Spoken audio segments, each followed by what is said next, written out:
How are you? I hope you all are doing well. Welcome back to my new study routine. তো চলো আমার গতকালের study রুটিনটা তোমাদের সঙ্গে শেয়ার করা যাক। আমি প্রথমে সকালে 1 ঘন্টা ব্ল্যাক বুক থেকে one word substitution, synonym, antonym, idioms এগুলো পড়েছি, সাথে নতুন কিছু পড়েছি, সাথে কয়েকটা ইডিয়মস রিভিশন করেছি 7টা থেকে 8টা পর্যন্ত। এরপর 8টা থেকে 9টা পর্যন্ত আমি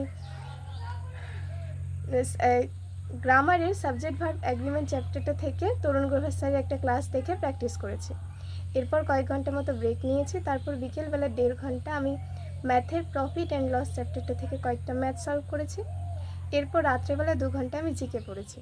জিকে থেকে প্রথমে আমি ইন্ডিয়ান হিস্ট্রি থেকে ভারতে যে বিদেশিদের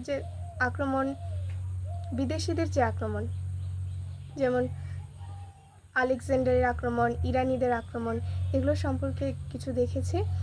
আর ভারতের ভূগোল থেকে কয়েকটা জিকে পড়েছি। আর যে শহর, মানে পিঙ্ক সিটি কী, তারপর নীল শহর কী, এগুলো এই ধরনের যে জিকেগুলো হয় সেগুলো আমি খাতায় নোট করেছি। তো এটাই ছিল আমার গতকালের স্টাডি রুটিন। তোমাদের যদি ভিডিওটা ভালো লাগে অবশ্যই একটা লাইক করে দিও, চ্যানেলটাকে সাবস্ক্রাইব করে আমার পাশে থেকো। আজকের জন্য এতটুকুই, আবার দেখা হচ্ছে নেক্সট ভিডিওয়।